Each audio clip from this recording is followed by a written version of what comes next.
শেখ হাসিনাতেই আমাদের আস্থা। আপনাকে আমরা কোথাও যেতে দেব না। আমরা নৌকাকে জয়ী করে আবার আপনাকে বাংলাদেশের প্রধানমন্ত্রী হিসেবে দেখতে চাই। মাননীয় প্রধানমন্ত্রী, আপনার নেতৃত্বে এগিয়ে চলছে বাংলাদেশ। স্বল্পোন্নত দেশ থেকে আমরা এখন মধ্যমায়ের দেশে রূপান্তরিত করে দিচ্ছি।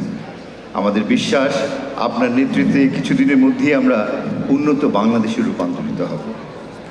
আমরা পেয়েছি আমাদের স্বপ্নের পদ্মা সেতু, মেট্রো রেল, পায়রা বন্দর। শুধু কি তাই? আচ্ছা পূর্ণিমা, আচ্ছা আপনারা সবাই বা আমরা কি কেউ কখনো ভেবেছি সমুদ্রের তলদেশ দিয়ে গাড়ি যাবে? কি আশ্চর্য না? কি নিলাম আজ হঠাৎ দরজার তলে চলে রে গাড়ি, বড় করে 2 মিনিটে পৌঁছায় যায় বাপের বাড়ি। তুমি তো খুব খুশি চিটাগাংয়ের বাড়ি। হ্যাঁ, আমি চিটাগাংয়ের মেয়ে, খুশি হব না? শেখ হাসিনা বাপের বেডি আজব খেল দেখাই দিয়ে। মাননীয় প্রধানমন্ত্রী, আপনার জন্যই কিন্তু এটা সম্ভব হয়েছে। অনেক মানুষ স্বপ্ন দেখায়, কিন্তু সেই স্বপ্নের পথে কজন যায়? আমরা অবাক চোখে আপনার দিকে তাকিয়ে থাকি। আপনি আমাদেরকে স্বপ্ন দেখিয়েছেন, সেই স্বপ্নও পূরণ করে দিয়েছেন।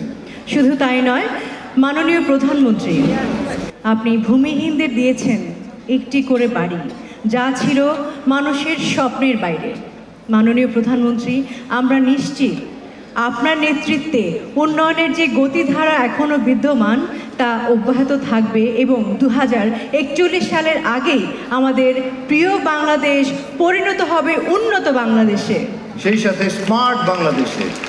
মাননীয় প্রধানমন্ত্রী, আমার খুব মন খারাপ, এই জন্য প্রথম থেকে একটু ফাম্বলিং হচ্ছিল। আপনি আপনার বক্তব্যে বলেছেন যে আমি থাকি বা না থাকি, আপনাকে থাকতেই হবে, আপনাকে আমরা কোথাও যেতে দেব না। শেখ হাসিনাতেই আমাদের আস্থা, শেখ হাসিনাতেই আমাদের আস্থা। এই স্লোগান নিয়ে আমাদের পুরো শিল্পী পরিবার আপনার পাশে আছি, থাকবো ইনশাল্লাহ। আগামী 2 মাস আমরা আপনার পাশেই থাকবো। আমরা নৌকাকে জয়ী করে আবার আপনাকে বাংলাদেশের প্রধানমন্ত্রী হিসেবে দেখতে চাই। মাননীয় প্রধানমন্ত্রী, সম্মানিত সুধী, ভালোবাসি বাংলাদেশ, ভালোবাসি আমাদের স্বাধীনতার মহান স্থপতি জাতির জনক বঙ্গবন্ধু শেখ মুজিবুর রহমানকে, ভালোবাসি মাননীয় প্রধানমন্ত্রী আপনাকে, ভালোবাসি আমাদের প্রিয় ছোট আপা আপনাকে। আপনাদেরকে আমাদের অনন্ত ভালোবাসা।